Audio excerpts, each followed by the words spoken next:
Hello, listeners, and welcome to the Mad Scientist Podcast. Today I have a really special episode. I am talking with one of my personal mentors, a phenomenal teacher, a great guy, Dr. Lucas Landherr slash Dante Shepard. How's it going? Hi, Chris. Welcome to the Mad Scientist Podcast, episode 30, an interview with Dante Shepard.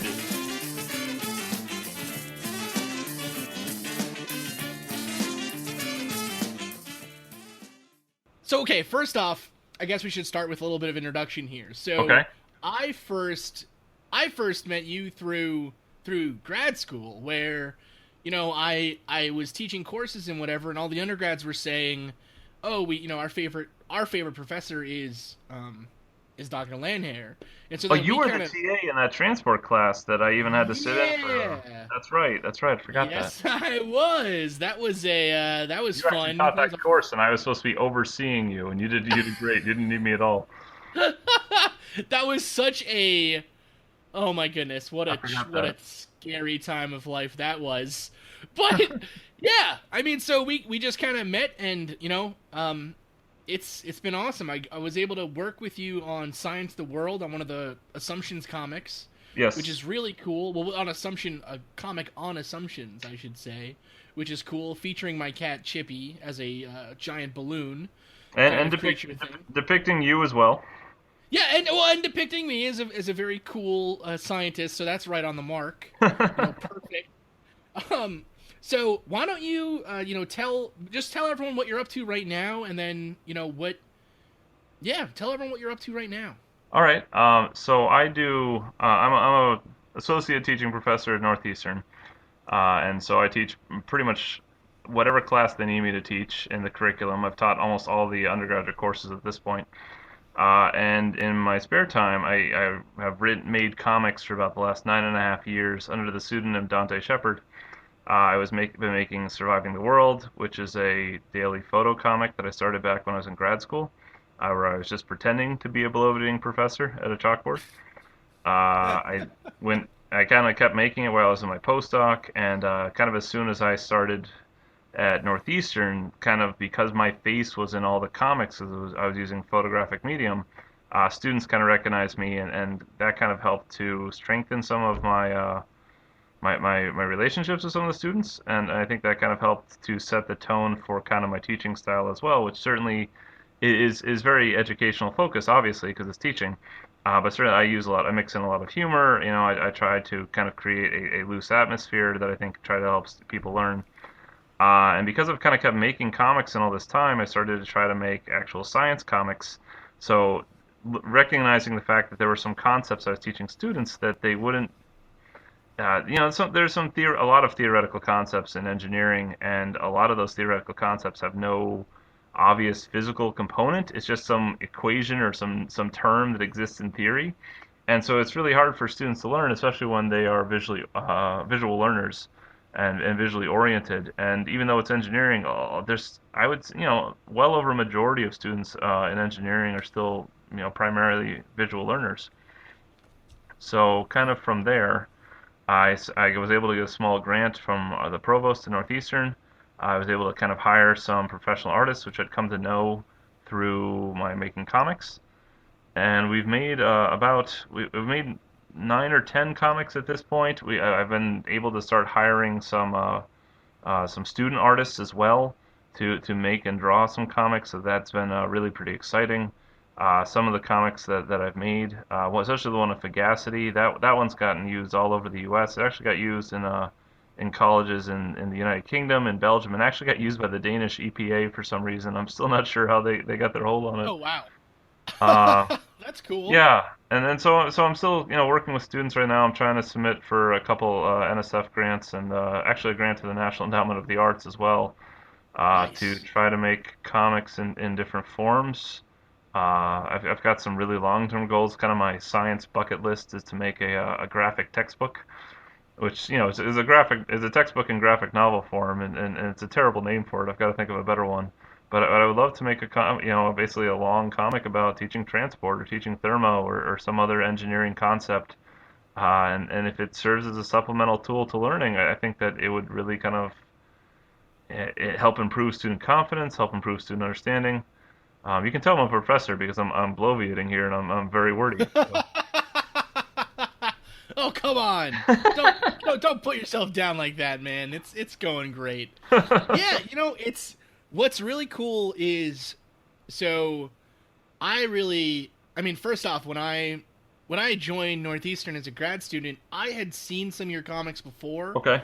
but had never like I didn't put two and two together. Like I think the first time we met was at like the the AICHE barbecue, Okay. and and like I saw I recognized you, but I was like, where do I know that guy from? And then all my undergrads who like were coming to work in the lab with me were like, they were a lot of them were freshmen, and they were like, oh, we got we're being taught by the Surviving the World guy, isn't that cool? And like, and I was like, oh, really? Oh, that's so awesome. And then I saw it and I was like, that's where I know that guy. So so one thing that I really you know one thing that I think is really important that we've talked about a little bit before, and you just mentioned, is this link between science and the arts, Yes. right? And that's something that I'm trying to do here with this podcast in an interesting way, where, as opposed to like, so I would love to, we're starting to now work on like YouTube videos and things, because there are concepts that you just can't teach just by talking, right? I mean, Yeah, exactly. even I mean, we did a little kind of like a funny little super intro episode on thermo, and there were like, there were times where I was like, oh, this would be so much better if I could just draw a stupid, an engine cycle, right? Like this would make so much more sense if I could actually draw what a piston and cylinder looked like for people. Hmm. And but one thing that really I felt in undergrad and then even in grad school to some extent is when you hit engineering as a major, you kind of that artistic side of you kind of gets stifled in a weird way. I remember I actually went to an engineering high school right Okay. in Staten Island, New York, called Staten Island Technical High School, and where this school is always getting kind of it's kind of always getting like inflated out for being in New York City and doing so well, and we have all these interesting engineering programs.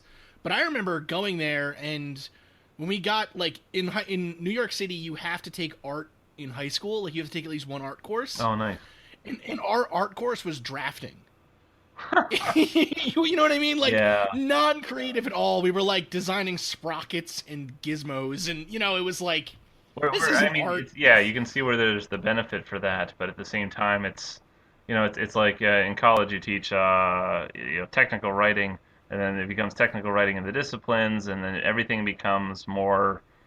It all gets so tied into such a tight curriculum that these students have to Right. take, right? We, even to expand out our labs from 2 to 4 credits, something that we really needed to do, we had to kind of take an extra elective away from the students. So Right. yeah, I mean it's which is granted that was all within our rights to do, but at the same time it was another opportunity for students to be able to kind of blend and support the other side of their brain. Right. It's funny, like I've a couple seniors I've been meeting with this week, and just as office hours are getting started up at the beginning of the semester, one was saying, oh, she was taking an art class. And I said, oh, what is it? She said, it's painting. I said, okay, well, do you have any skills? She said, no, I've never painted before. And the professor was asking around, said, any of you can paint? And no one could paint. Like everyone taking it was just taking it to develop in the arts, Sure. which I thought was, and even the professor said, all right, we're gonna have a lot of fun here. And I thought that was just kind of a fantastic way to be able to apply on that level, right? Yeah. It's certainly arts for art's sake, right? It's not necessarily using the arts to support STEM. I think that's one of the aspects within redefining STEM into STEAM. I think that some people are saying, oh well, we need to make it STEAM just because arts is important as well, and I think that's true, right? But I think that starts to miss the idea of why we're trying to focus on STEM is the fact that you start losing people's interest because the math gets harder or the science gets confusing, and then you start losing that whole all 4 letters there, right? It's not Right. saying that that STEM is necessarily more important than arts. It's saying that that it needs to be done better because people are getting lost from it. So I Right. think that if you use the arts and as where it becomes STEAM and you're using the arts to help facilitate that learning, I think that that not only helps to ensure that the arts remains important, but and make sure that it stays on that equal level. But I think then therefore it also helps all that normal STEM as well. So I think that it's how you use this art. It can be used to just provide a break in some cases from STEM, but it can also be used to support STEM. And I think that it's important to make sure that students and people are learning that both options are there, both options are available, and to use both those options. Sure. It's one of those interesting things to me because on this show at least, we're always going back to sort of the beginnings of science of different disciplines, right? Yeah. And so it always begins with, I mean, almost invariably it begins with Archimedes or Plato or Aristotle, or you know what I mean. It starts with a philosopher, Yes. and the the disconnect between science as a philosophical pursuit and thinking about science, science as being a type of thinking and a way of thinking and a way of ordering facts about the world so you can get useful information.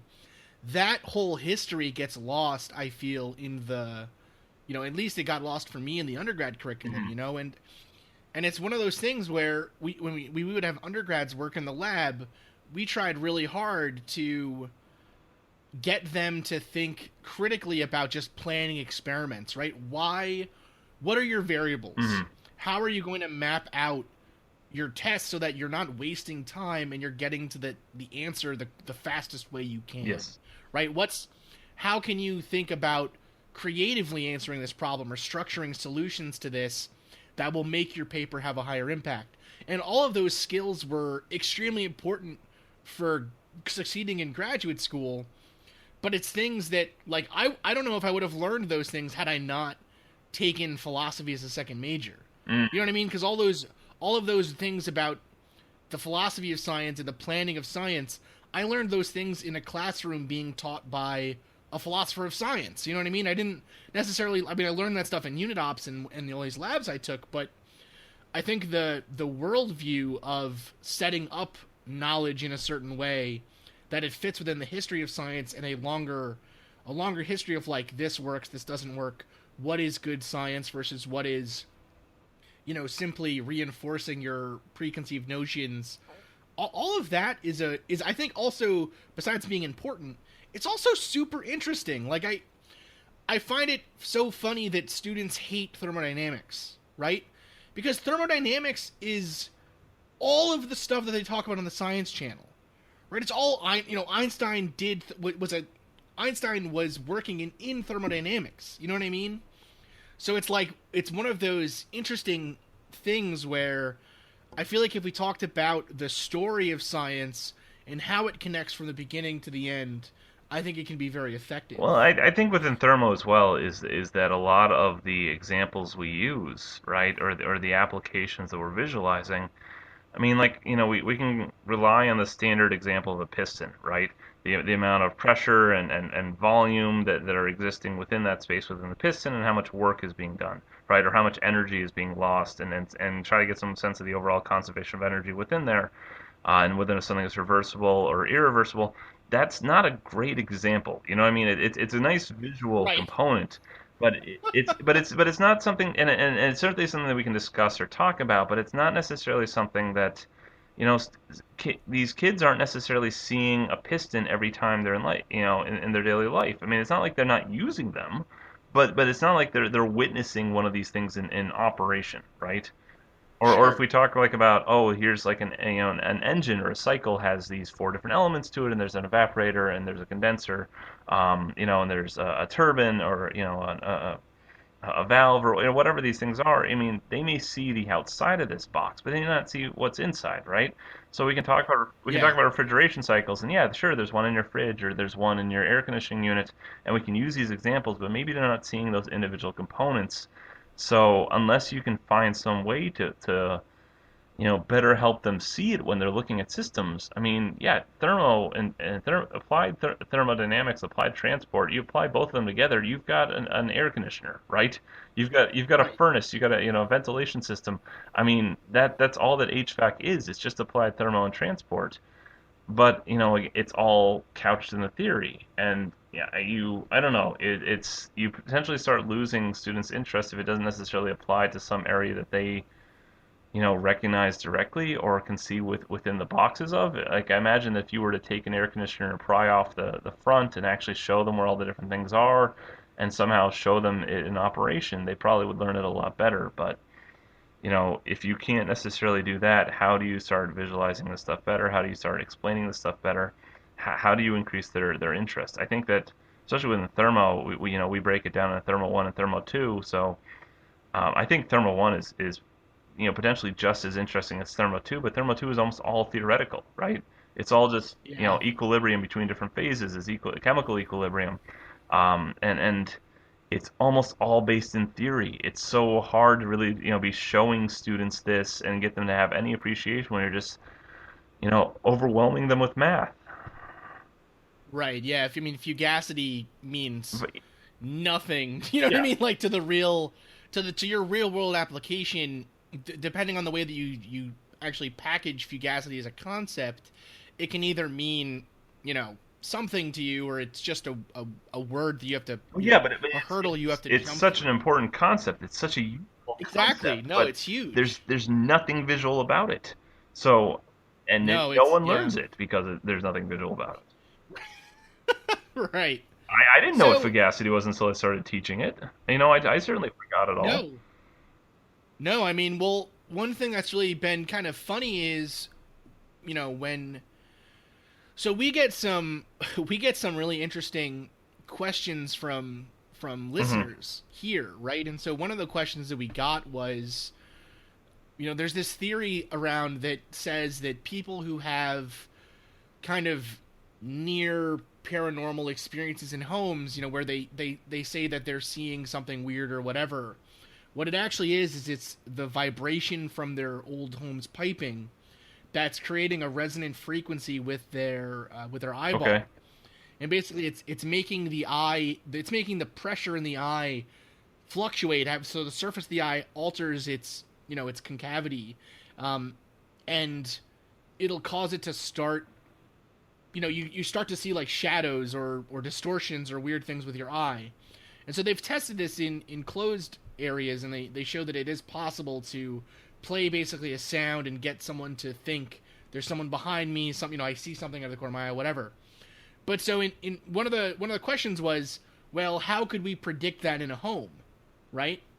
And so I ended up drawing out this super good transport 2 problem. You know what I mean? Like, it was a sweet problem because it's like you have the flow, you have either laminar or turbulent flow through a Yeah. pipe, and what you're trying to figure out is if the pipe is held taut on either end, what kind of forces could you get to occur in the pipe that it would cause it to vibrate at this certain frequency, right? And then there's like there are relatively simple, mathematical ways to like get from the vibration of the pipe to the change of the sound wave and Yeah. whatever. But like that's an awesome problem, and it's a really hard one, and it's kind of an interesting it's an interesting problem sort that we could give students, these kind of just problems with cool, even just cool backstories to Yeah. problems, I think would help in some cases. I mean, there's that funny image that always floats around on the internet where it's like, Lex Luthor stole 20 cakes and he eats, 15 of them. How many cakes does Lex Luthor have left or whatever? And I think at the end it says like Lex Luthor, what a bad man or something. And it's like, what is this problem? But if I was a kid learning math, I'd be like, Lex Luthor's a bad guy. He's got 5 cakes left. Like, I think these connections are useful in some ways at Hmm. least. But so I kind of want to get back. I've always been really interested. What made you start making your comic? Like what kind of Surviving the world. what kind of inspired you? Yeah. So I was in grad school. I was finishing my third year, or no, I was about entering the summer of my third year. And at that point, I was finishing my second semester as a TA, and in Cornell, at the time you got this TA 2 semesters, and that was about it. Um, and I kind of the only reason that I really went to grad school is that I could teach someday. So I kind of had hit the highlights of my potential grad career for the most part, and I was just kind of in it at that point until the end. Um, and so I'd kind of realized like a semester or two before that I needed some kind of creative outlet. I'd written I'd seen some contests online about, oh, write a TV script, and if you're the winning TV script, then we will set you up with an agent to potentially make a show. And I kind of used that contest as an excuse to motivate myself to start doing something creative. And there's no way the script was going to go anywhere, but I liked it enough, and I was trying to figure out other ways that I could do it. Could I rewrite it into like a stage show, or something else like that? And Uh, eventually I came on, well, you've always liked comics, kind of make a comic out of it. Uh, I looked around for artists, and the only artists that were interested in it at the time, because who was I? I was just some nobody. Were people who basically did stick figures, and their stick figures were worse than mine, so I didn't see a point in doing that. So I had read on Brian K. Vaughan, who he was a writer for Lost for a little while, but he made just a series of excellent comics. So he's currently making Paper Girls. He's made Saga. He's Runaways is one of my favorites of all time. But he's made just a ton of them. uh, Ex Machina and Why the Last Man are probably the ones people know him best for. But he on his site at the time had talked about, well, if you can't find an artist, that shouldn't stop you from making comics. I used photography as the art for some of my earliest work because I didn't have an artist to collaborate with at the time. And so I said, well, that actually I could do that. I could rewrite this script. It was kind of all about essentially someone teaching a like a pre-college course about what college life was like, and it was going to go back and forth between the scenes and things like that. I said, well, I can just take that one character to be teaching the course and start make a comic where he's just at a chalkboard, writing all the various lessons down and things like that. It doesn't actually, any of the dialogue I had, I can rework into the comic itself. And the character's name was Dante Shepherd, so I said, all right, well, I will play the role of Dante Shepherd, and I'll claim that I'm him. And so yeah, I made the comic for I was making it daily. I still am. I made it. Went about a year, and then right at the end of that first year, all of a sudden, a couple people were sharing links, and it exploded on Reddit that day. There was actually a Reddit link that said, "Are we going to post everything from this site? It's not really that funny," which which I loved. And then from there, I kind of had this weird little readership and following that's made it popular enough that the students knew who I was when I made it to a professorship. So yeah, yeah, man. Oh, dude, that's so. It's so funny that I think a lot of us get that like third to 4 year the like that itch in you're in your you're at like the end of your third year of grad school. Probably half the experiments you've done, if not more, have yeah, not worked. You're and you've got more banging your head experiments against that the will not wall, work to like come too.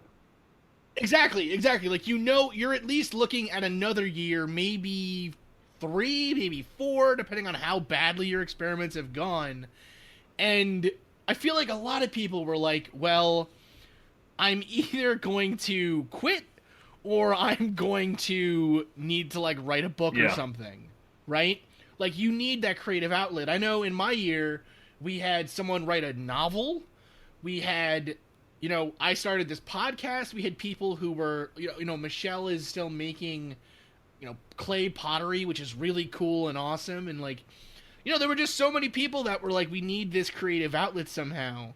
And again, it's one of those things where in some ways some of these things kind of take a life of yes, their own, and which is awesome. I mean, one thing that I at least find very personally frustrating is going on, like turning on the Science Channel or History or whatever, and seeing someone talking about a scientific thing, and they're not necessarily getting what they're telling you wrong, but they're just teaching it in a way or presenting it in a way that's so ineffective, yeah. ineffective. I need an It's English so teacher. ineffective that it doesn't even Boy, sound oh right. boy. exactly, like that it, or but even besides it not sounding right, it's so ineffective that it's like, why even bring this Yeah. person on? You know what I mean? And knowing that there's so many creative, intelligent, excited students and professors out there, and it's like, why aren't, as opposed to getting some random dude who like blew up some stuff on YouTube, why not bring like an expert on whatever graphene to come talk about carbon on your TV Mhm. show? You know what I mean? So it's one of those. It's kind of like it's become sort of a pet peeve of mine, I guess. But now I'm hoping. I think a lot of associations for science, like ACS or AICAG, or all of these groups, are starting to recognize the benefit of public outreach with Yeah. science. I think in some ways it's because of the pretty successful propaganda methods to kind of push down like green energy and carbon capture and all that stuff. And at the same time too, I think it's people recognizing that the the sort of students that we're pumping out may not necessarily be ready to creatively answer the challenges of the modern world, you know? So What is the engineer for it's the 21st century, as we yeah, as we are often exactly. talking about in curriculum and discussions and things like that. Yeah, it's an interesting problem, so the one thing that I always find kind of funny leaving undergrad is the number of like chemical plants you actually design as an undergrad is like one if you're Hmm. really lucky. You know Yeah. what I mean? You know what I mean? Like, so you end up leaving and going to industry and still needing a lot of training anyways. And of course that makes sense. But it's such a funny chemical engineering is a funny field. It's an interesting I mean, major. it's so broad. I mean, that's the toughest thing is Yeah. that I really feel like you're just. This is something that Dr. Kate Zemer talks about at Northeastern is that what are we really teaching these students? A lot what we're teaching them is to be good problem solvers, right? Because we can't just focus on just the bio side of chemical engineering because there's also the material side or the energy side, and you kind of will lose that focus because students are interested in the breadth of the fact that they're all interested in something within that breadth. So that leaves you with basically teaching them how to be, really good problem solvers and setting them up to basically be able to do anything. Um, and I think that Right. you kind of need to be able to teach that way. You can focus on, you can teach them just endless theory, or you can teach them concepts, or you can teach them some combination of, but it all comes down to, are you setting them up so that if they look at some situation, they are ready and capable and confident enough to be able to attack it. So, I mean, that's kind of the way on my exams, actually, I set up all my exams so that it is some kind of unusual problem, right? So it is something Sure. that basically the students hadn't necessarily seen before, and it's not that they don't know the how to solve it, right? So the example that I've done, and I've made this public, so I don't mind sharing it, is I made a problem about a flamingo, right? And so the idea was that this flamingo was in like a flamingo-sized hamster ball at the zoo, right? And the ball itself was made out of plexiglass, and then there needed to be some layer of insulation in there to prevent the flamingo stink from getting out. And then another layer of plexiglass to help hold the insulation in. This flamingo is going to be rolling around the zoo, and you had to figure out how thick that insulation layer needed to be so that the flamingo didn't get too stinky, but it also so that it didn't overheat and die on the inside of the ball, right? And so the students are looking at this, right? And I'm saying, look, you can skip the whole, I'll write like a paragraph of jokes in there just to try to calm the students down so they are less stressed while taking the exam. But they're looking at this and they're thinking, all right, well, this is a ridiculous problem, and that's true. But all that it is just it's a composite sphere. It's just a several Right. It's three levels of different Yeah, K it's just three values for layers with and different diffusion thermal coefficient. conductivities Yeah. to it, and we've done problems like that a ton of times. So once they realize, oh, this is all this is, then they can start attacking something they haven't seen before. And if they know Right. concepts, and they know some theory, and you've taught it to them well with that so that they have some confidence behind themselves, right? Then you can really get some sense of evaluating both their confidence and their understanding. And that's what we need to do, Yeah, I think. I don't know. it's actually Maybe the problems I read no, are a little too ridiculous, and I'm willing to admit that may be true. But I think that you need to start thinking about different ways to try to make sure that they have some confidence in themselves as well as understanding. sure. I mean, well, some of the things are like when the minute I got out into industry, all of a sudden it was like, hey, do you remember how to design, I don't know, like a reflux column? Yeah. No? Well, you have to. You know what I mean? So it was like you had to be confident enough to go back to that stuff that you learned in undergrad and grad school and then Yeah. start to apply it. And so no, I think those problems like that are super helpful. At least, I mean, I mean, whatever, fresh out of grad school, I think that kind of problem is very useful looking back at it now. I mean, I've always kind of had this. I've always thought this would be kind of funny for a, I don't know, like a final exam or something. I know it could never be done, but one thing with thermo, like we were saying earlier, is it's so far away from what you normally Mhm. do, right? And so I've always had this kind of funny idea of if I was stuck on a desert island, could I build an Okay. engine? Right? Like, could I start to use the power of the island to my advantage? I have normal sunlight. Let's say I have flowing water with the tides or whatever. Maybe there's a small river or stream. Could I set up something to harness the power there? And so and like the thing is, there's a lot of options there to build at least a working like a Mhm. mill or you know what I mean, like that kind of creative problem solving I think is actually really useful for students. And so I mean I love that stuff. I think it's super good. What so actually that one question that I get asked a lot, I'm sure you get asked this too plenty, is why did you actually decide on chemical engineering as your field of study, right? So I actually remember I when I was in high school I was obsessed with the idea of antimatter and Okay. nanotech. Right, those are like my two things that I was like, I desperately want to study these things. And I actually got a chance to go to a high school student symposium on nanotechnology in at Columbia University, and I got to meet Bill Nye and hear him talk about nanotech and its use for like space. And I remember I saw some guys from Rice University with a ferrofluid inside of like a bottle or a beaker or something. And so when they put a magnet underneath it, it spiked up. And I was like, oh, that's so cool. There's going to be so many applications, even though there's like no applications for that stupid stuff. But I asked them like, well, what field are you guys in? And they said chemical engineering, and I was like, that's what I want to do.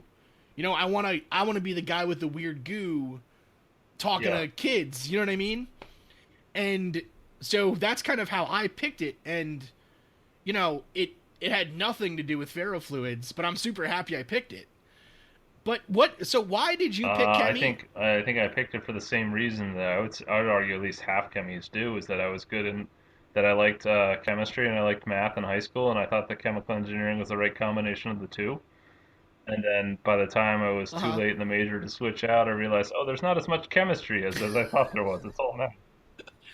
No, no. There's almost the most chemistry in the Yeah, field is in the pretty name of it, much. right? There's like we I remember going through all this stupid organic chemistry, and then like I was bad at orgo. I was okay at physical chemistry. Like I didn't have to study for No, the test or I was just anything. the opposite. Orgo, I I hated physical chemistry, but I really, loved organic chemistry. oh man, orgo didn't make orgo like I just it didn't make sense to me like conceptually. So I ended up having to just make like 1,000 flashcards with every known reaction on them and just memorize, right? And then of course I did orgo for my Yeah. stupid thesis basically. So that was a good I pick. took some But orgo classes just as electives when I was in grad school. It's great. Actually, I remember like you oh, for some like visit to undergrad, I was like encouraged to go sit in on a class, and I was thinking, oh, I'll go sit in on a chemistry class. It ended up being orgo two, and I was just watching. The professor was like, now what happens if I put this line here on the hexagon? And I was thinking, that's crazy that it's just another chemical and now it's poison. And this is awesome. And I really like that. And then I got to do like no chemistry. So yeah. Right, yeah, and then of course you like do you And do I'm not none of even that sure I can tell stuff. you what a ketone Yeah, is now, it's because I barely even use that. So oh no, yeah. All I know, I think they smell sweet. Is that right? That seems right to me. It's well, I probably mean, wrong. half of chemistry is I feel poison, like man. yeah, So I'm I not don't sure know. I'd recommend to anyone. No, if you smell a chemical, you need to run. Pretty much, you need to close the hood, call your PI, evacuate the lab, please. What what is your so another thing that people often ask me on the show, which I think is actually a really funny question, is who is my favorite scientist?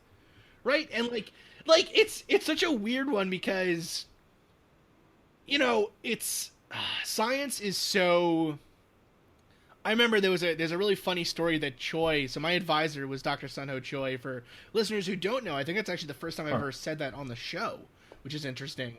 Um, you know, his son said something really funny one time, I guess when he was at home, where his son was like learning math and he just learned multiplication, and they were learning, or I guess maybe it wasn't multiplication. I think maybe it was physics. They were learning about gravity. They were learning about some previous scientists like Newton or Pythagoras or whoever. And his son was like, I can't believe they're famous just for discovering like gravity, Yeah. right? He's like, it was so easy to be a. I wish I was. So he said to him, I wish I was born back then because I would be a famous scientist right away. Right? Like he was like, it'd be so easy to be a scientist back then. And in some ways, that's kind of true, right? Like Newton discovered so many things because back then we were still. I mean, Newton died from like Yeah. ingesting mercury, right? Like he wasn't exactly killing it on all fronts of the scientific frontier. But nowadays, like a famous scientist can be famous for just kind of discovering one small change to electron microscopy or just a new type of carbon compound or whatever. So it's almost inevitable that your favorite scientist would be someone in the past, right? But what I like to always say is probably my favorite scientist is Glenn T. Okay. Seaborg because his name is phenomenal, right? His name is phenomenal. He's one of two scientists ever to have an element named for them during their Oh, I thought he was the lifetime, only one. I and thought he he was the only one discovered during his lifetime. he's the only Uh, American. There is a Russian scientist who also had well, one named for that's him, because the but Russians and the Americans were fighting over. Oh, we discovered this element first. Yeah, no, the exactly, history is relative. Oh, you got to exactly. do this? Well, fine, then we have to get one too. um, So yeah. right, right. So it's but like, and he just discovered a lot of stuff, and he seemed like a cool guy. You know what I mean? Like Seaborg, good guy. And one of my cats now is named Seaborg, so it's all worked out well.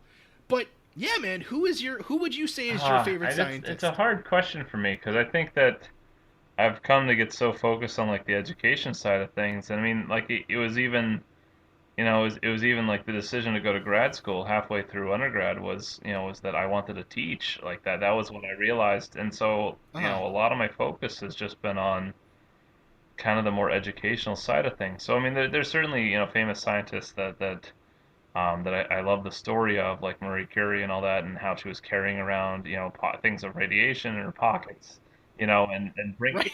and bringing people into the Right. closet so she could show them that it was glow in the dark. I love that. I love like some of the stories about Rosalind Franklin and how she had truly discovered aspects of DNA before Watson and Crick. Um, but I think that within all that, a lot more of my focus has just been in it's just been kind of more on the educational side of things. So I think that becomes a little bit harder for me to really say. I'm not saying that the education professionals aren't scientists and things like that, but I think that like they're I think it's a little bit different. It's So a it's a different field for sure. yeah, It's definitely a different. It's a different. It's actually one of my biggest problems actually with the whole grad school experience actually was that the best researchers, the people doing cutting edge work, aren't always the people like some of those people yes, aren't teaching any courses, right? And so it's kind of like, you go to this great school and you're like, man, this guy is like a Nobel laureate and he works here. That Nobel laureate is not. He never comes in But he contact must, with you know, undergraduate but the Nobel students, laureate might unless also not like be able by to teach, mistake. right? Right. Well, that's the thing, right? Yeah, they are definitely separate things, but it's it's kind. I just find it very interesting though that you can know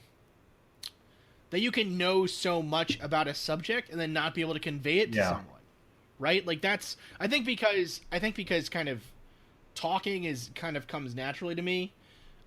In case you dear listeners haven't realized, I like to hear the sound of my own voice. Um, but it's I don't know. I always find that very fascinating. So, okay, who was your favorite teacher then Ah, when you were coming up? I guess I probably shouldn't count the ones I had, right? Or maybe I should. I don't know. I think a lot of the way that I style my own teaching is based on the professor I had at Lafayette, an undergrad, Bud Martin. A lot of his style. I had him for three classes. Two core classes and an elective, and he used skeleton notes and notes with gaps, and I thought that was just an incredibly effective way to learn. So I kind of copied that. He had the kind of a serious, but also just kind of a freeing atmosphere a little bit in class sometimes. Um, Sure. he was just was very funny in times like that. I actually pet sat for him once because I did research with him. And he had a pet bird at the time. He said, "If you accidentally kill the bird, that's okay. I won't hold it against you." And he was almost like encouraging me to accidentally kill his bird for Right, right. He's like, if listen, I'm gonna turn my back right now. If in 10 minutes the bird is dead, you're not in any trouble, and I'll order Yeah, you a pizza. Right? Like, man. Oh, yeah, that's cool, man. It's funny. It's actually so. This show, I mean, because you were the person who I was talking to this about this the most, probably okay, besides Satvat, right? And for listeners that don't know, Dr. Barry a Satvat monster. is probably one of the most badass teachers I've ever had. Phenomenal, right? So when I was picking, like when I was trying to pick what I was going to do after grad school, I knew I wanted to teach as well in some capacity. It started to seem like teaching at a professor level wasn't going Hmm. to happen for me right away. And so that was part of the reason why I Okay. started this show, was because I was like, well, if you're you're not gonna hire me to teach, then I'll teach everyone. You know what I mean? Like I'll just yell it from the corners about thermo and whatever.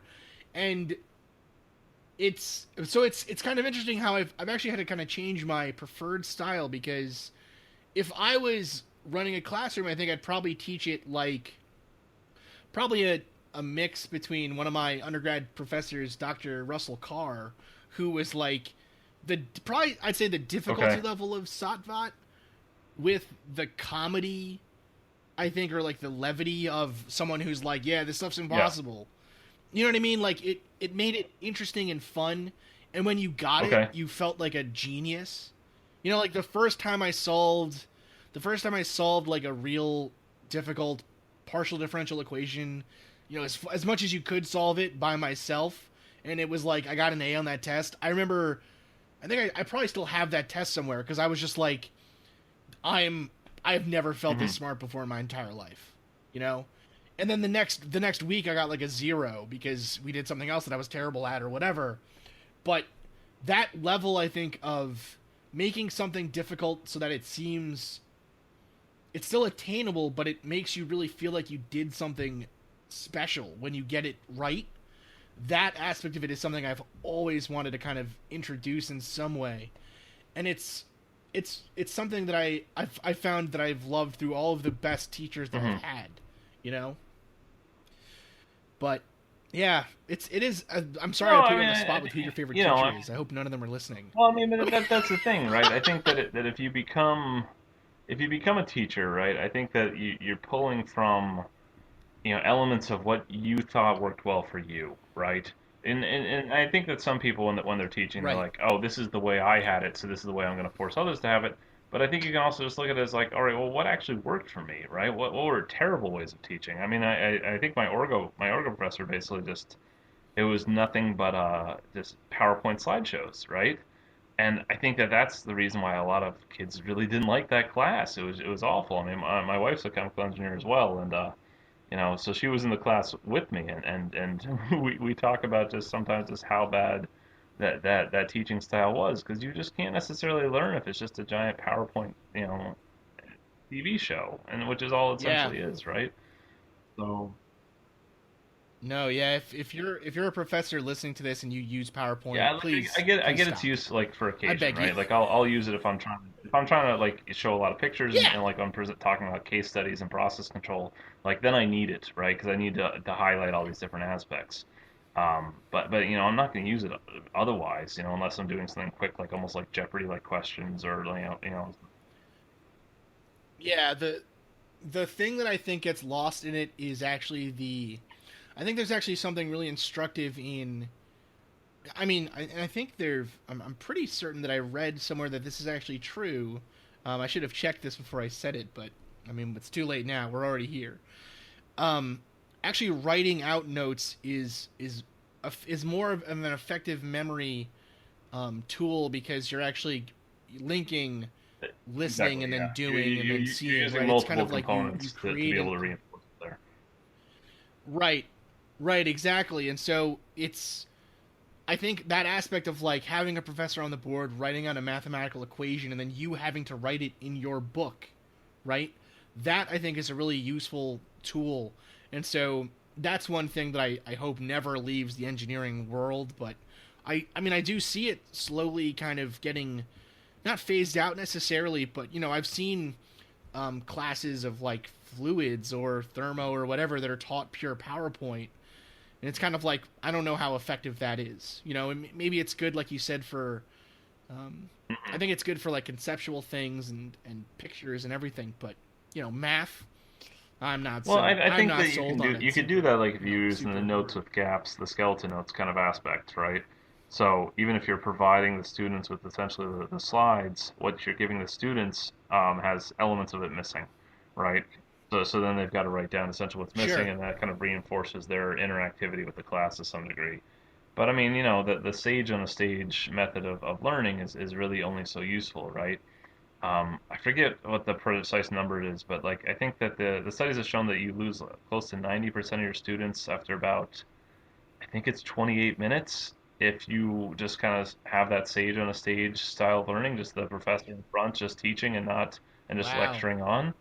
So unless you like are breaking it up somehow with, I try to break it up with anecdotes or jokes or active learning from here and there, just anything just to grab a few more kids back in. But even you may not necessarily get it back to 100% at any point that are actually paying attention, right?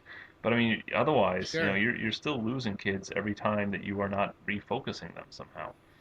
So you've got to figure out how to do that, and Yeah. and a way that makes it so that they're willing to learn as well. You can't just call on one individual student because that student might not want to answer, right?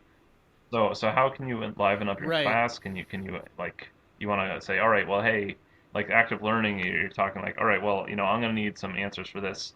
So I want you to kind of just quickly, hey, you got about a minute, talk with your neighbors, try to come up with some answers for this. I'll call on different representatives and we'll see what we got.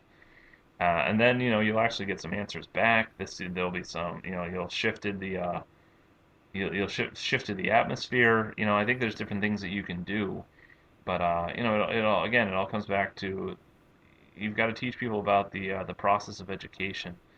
You've got to teach them about it, like how to develop a good learning and things like that. Um, and there are a number of people within chemical Sure. engineering who are very well respected and have done a lot of work in education. Rich Feld and Rebecca Brent. I was at one of their workshops earlier this summer, which was excellent. And they've written books on how to teach STEM. Phil Wincott out of Purdue has for years has been like trying to how is a good way of developing education. Milo Koretsky from Oregon State, and like his thermal book is fantastic, the best thermal book there is. Yeah, Yeah, but meanwhile, it's he's been focusing on phenomenal. how do you improve the education of the, for the students at the same time. John Falconer out of Boulder, Colorado. And I'm missing just a ton of other people. Margo Vigent at Bucknell, and I could just keep naming more and more people. David Silverstein from Kentucky. You know what I mean? It's just there's so many people that have done work in these fields, and if you have been involved in chemical engineering education, at all. I mean, these are names that I've known. I mean, these are names of people that I've known since when I was still in grad school, before I was even, on my postdoc. I was like, okay, what am I going to try? What am I trying to do to become a good teacher if I'm able to get that opportunity in a few years? So, Sure. Yeah, man. So, okay. So we're nearing the end here. I think I got two more. I think I've got two more questions. I've been holding no you for a problem. long time here. Thank you so much. Hey, You know, again, the comic that you and I yeah, collaborated man. on This helped is something. kickstart my career. I mean, that's, to a different level. I mean, I'm It's now such a. the contributing It's I'm such now a a good contributing comic. writer for the Chemical Engineering Education Journal because of the comic that you and I wrote together with Carrie Peach drew it, and I think Carrie might have been actually the one that kind of Yeah. kickstarted it more than you or I. I was gonna say. I think it's that those drawings are so good. I mean, no, actually, listeners, I'm gonna post a link directly to it, and of course directly to to the websites and everything to find Dr. Landher's work and everything. And it's gonna be great. So yeah, check that comic out because it is a good. I'm gonna say it's a good picture of me, and it's a good picture of my cat. That's like Did I what tell we you what really look happened like in the with world. Carrie So after she made that comic? I tried to see if she would be willing to collaborate on future ones. So like I said, hey, I'm no, what submitting for a happened? couple grants here. Are you willing to be like an artist who collaborates? She said, yeah, essentially that she would, be really willing to do that. And she had experience actually working in labs when she was in school and all that, and Oh, she really liked that opportunity. So like I submitted the grants, and she she was online. And like about like within days of me submitting it, she said, you know what, an opportunity came up that I've been been trying to work on for years, and if you do get that grant, I'm not going to be able to help you. I'm like, okay, that's great. And she couldn't tell me about it at the time. Well, it turned out she was then she was named the artist for the Adventure Zone graphic novel series. You know, so it's like, oh yeah, yeah, which that's is a much super better thing to be cool. doing than working on. Right, right, right. I saw that on Instagram and I was like, oh wow! I was like, that's Yeah, so cool. That lady drew I me. know exactly Right? right. Oh, it's so cool. It's so cool, man. Yeah, it's amazing. I mean, Yeah. it's such a cool thing. Yeah, you've got to check it out, listeners. It's really cool stuff. So actually, so now you were just recently named one of the 35 under 35 for AICHE, the American Thank you Institute very of Chemical much. Engineers. Congratulations. That's amazing. I mean, man, that's some cool stuff. So what's okay? So now you are, dare I say it, a I'm a pillar of the chemical luminary, I guess. engineering community. Let's just you're up there. You know what I mean? You're if there's, I mean, we'll give it some time before we start saying, throwing around words like Titan. I But won't yeah, stop you're you, but getting there. You're getting there, right? we should not really What? be. Yeah. Right, it's fine. It's okay. What what so as someone, I mean, as someone whose career both in getting to getting to actually do science and art together and teaching a lot of people, I think about a lot of the cool and a lot of the challenges that scientists and grad students get into just through your comic alone, and then now actually teaching and stuff. You're definitely someone whose work, like I've said, Thank I you. look up to and I hope to emulate. You know what I mean? That same kind of like, I mean, meteoric rise. But like, what advice would you give? Someone's at home listening to this right now. They're thinking, I'm in grad school. My all my all my experiments have failed. I want to do something creative. What advice would you give to that person from all that you've done so far? Like, what would you tell them to try to do, or what advice would you give them to try to both have their work stand out, but also to be something that you think would be Yeah. worthwhile? You Well, know what I I mean? think that when it comes to creative endeavors, right? I think that we certainly hope that whatever we create is potentially worthwhile. but that's not why we're doing it, right? I mean, and I think that if you're only focused on, oh, well, this will become really successful and I'll be able to launch something, I think that you lose the purpose of why you're doing that. And I think that, I think that Right. there's a couple other projects I've been thinking about doing here in the future, and I've been asking myself, am I trying to do this because I'm trying to recapture the old spark, or am I doing this because I enjoy it? And I think that that's been a good question to kind of keep asking myself here. I think that the most important thing for creative endeavors is to do it because it makes you happy, do it because it gives you, maybe it gives you some kind of support in the other work that you're doing. Maybe it's something that, yeah, potentially could become worthwhile, or something that could become, a strange, weird guiding aspect of your career, or, something that could actually get and intertwine with your career. Who knows? But I think within creative endeavors, you've got to think about it make align it so it's something that you really enjoy, something that makes you happy. Maybe you can find a purpose for it. Maybe even from the beginning, you know of what the purpose would be, and it's a totally justifiable purpose. But if it's not something where the your enjoyment in it is the first and foremost thing, I think you'll lose some of the I think you'll lose some of the drive behind that in the creative efforts. And I think that's kind of the most important aspect when it comes to, in how you might approach that. So I guess that's my recommendation there. Absolutely. I think that if, Yeah. if you think that you need a creative outlet, go ahead, pursue it, maybe figure out what it is. I know that some people basically their usual recommendation on creative efforts is practice, practice, practice. If it's like a comic, write, write, write, draw, draw, draw, write, write, write, draw, draw, draw, and practice, practice, practice until you're ready to do it. My recommendation is almost if it's something that you're really happy with, just get going. It doesn't necessarily have to be the grand thing, you know. And I know some people might say, oh well, wait and make sure you're good enough before you start your grand thing. I mean, if it's something that you're really passionate about, don't let it hold you back. You'll improve on that, right? You'll improve in the work that you do, and the main thing is, if you have a voice, if you know what you want it to be about, then and maybe even that will refine itself over time. But if it's something that you enjoy, find some way to pursue it, and find some way to build it up, and make it. I mean, that's the biggest thing when it comes to creative stuff, is just make it. If you can actually just make it, then I mean, Right. what? Oh, I think I could be a great writer if I tried someday. Well, maybe I could be a great writer, but I haven't actually done anything, so, I can't actually say that about myself. So, Yeah, it's actually funny that you mentioned that. We get a lot of, and I love doing this. We get a lot of emails and questions and stuff from people who are hmm just starting their own podcasts, as if I haven't just been yeah, like I just started my podcast myself. You know what I mean? Like we get a lot of people that email in and ask, what do you suggest? What do you think we should do? And one of the most interesting stats that I saw was something that really speaks to that, of just like keep hmm keep doing it, keep putting stuff out.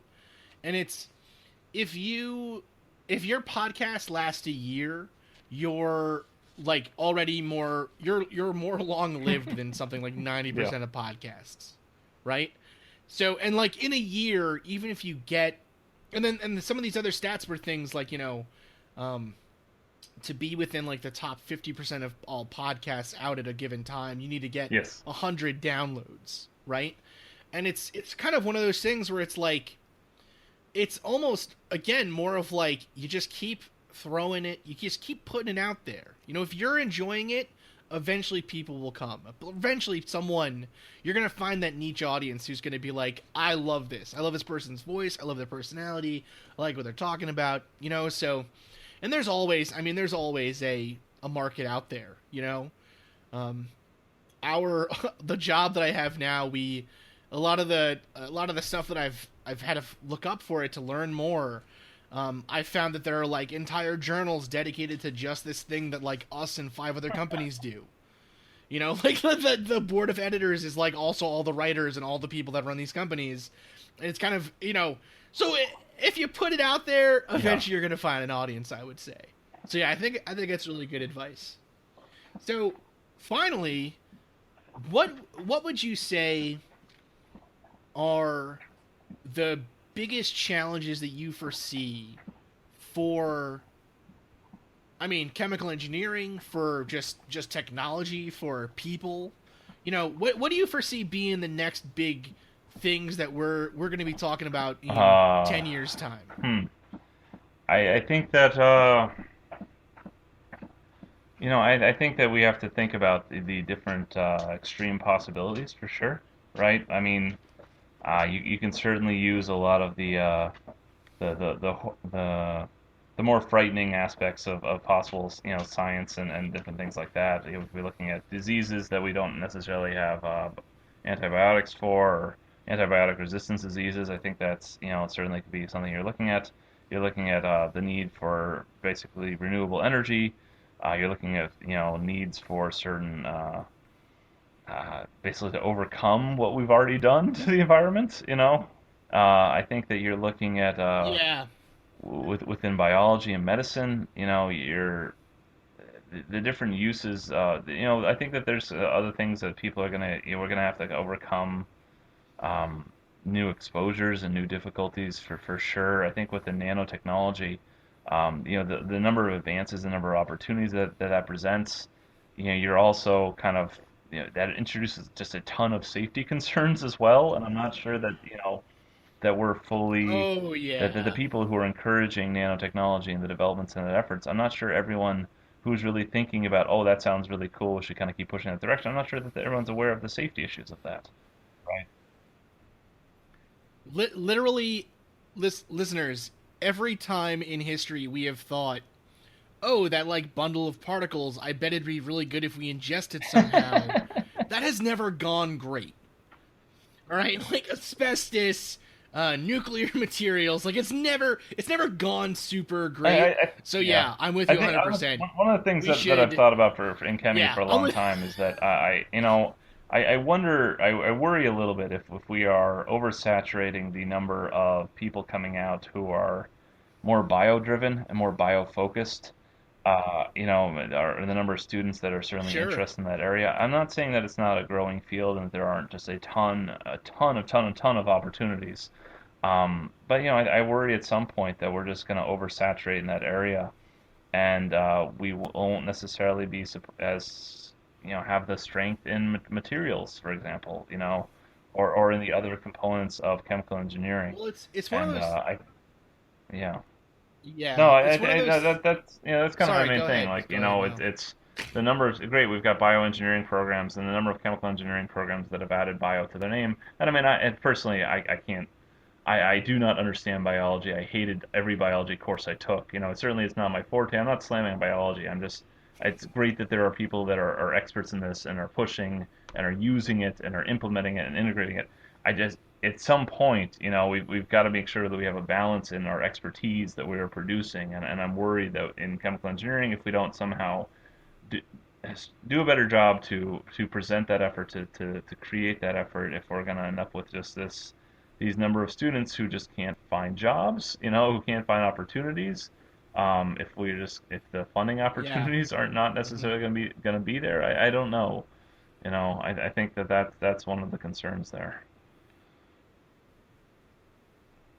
It's one of those things where, again, you can look at history and just see, you know, for a long time we really thought plastics was going to be the next huge thing, right?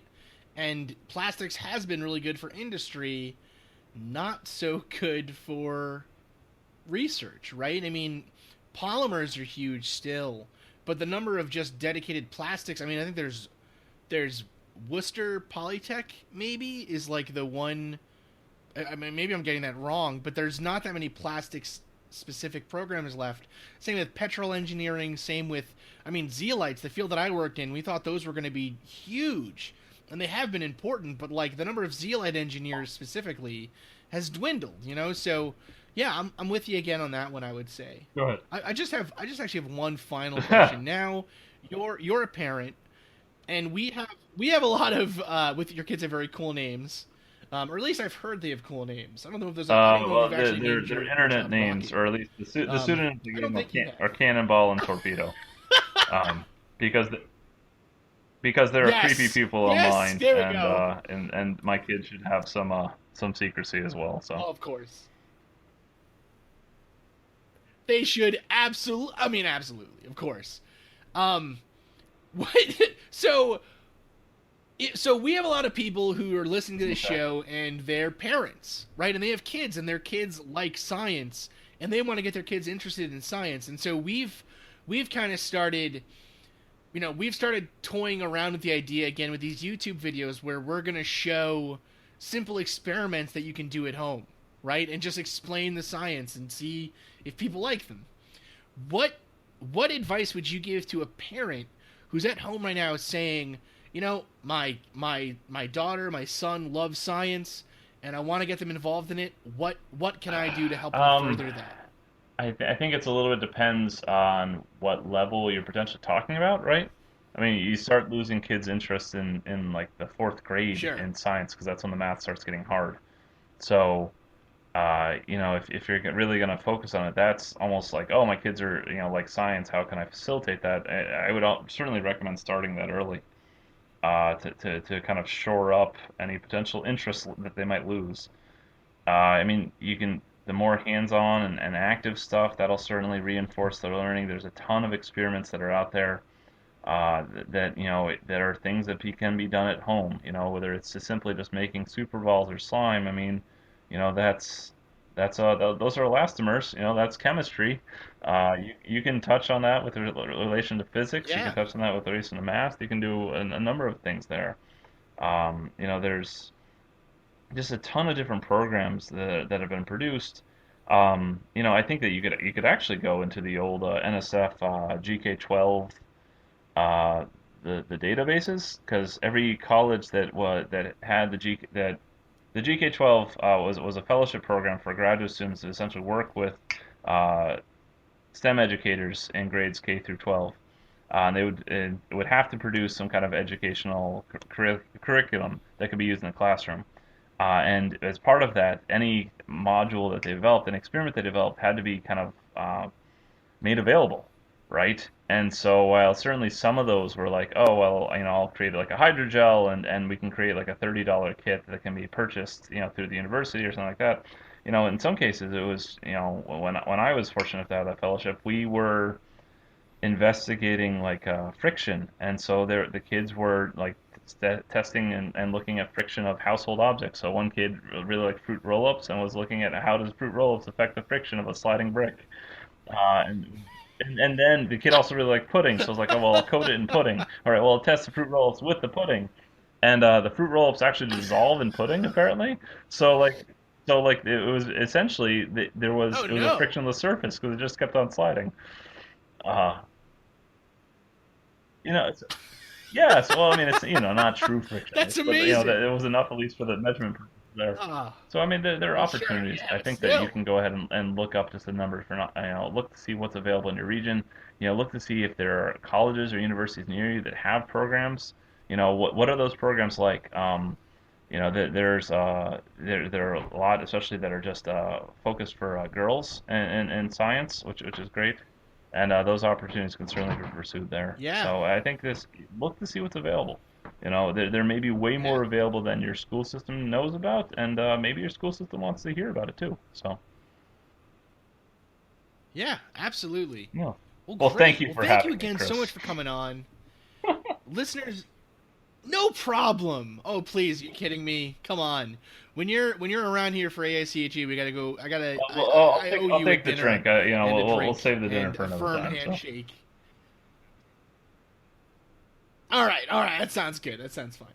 So, listeners, this has again been the Mad Scientist podcast here with Dante Shepard slash Dr. Lucas Landherr. You can find all of his work on Surviving the World, on Science the World. You can find him, throughout the internet. Search Dante Shepard. And we're going to have links to all of the information and the websites and things that we talked about here in the show notes. Thank you again so much, like I said. And, yeah, we'll thank have you, to Chris. definitely do this again soon. This was a lot of fun. Cool. All right. Have a good night, and thank you again for listening.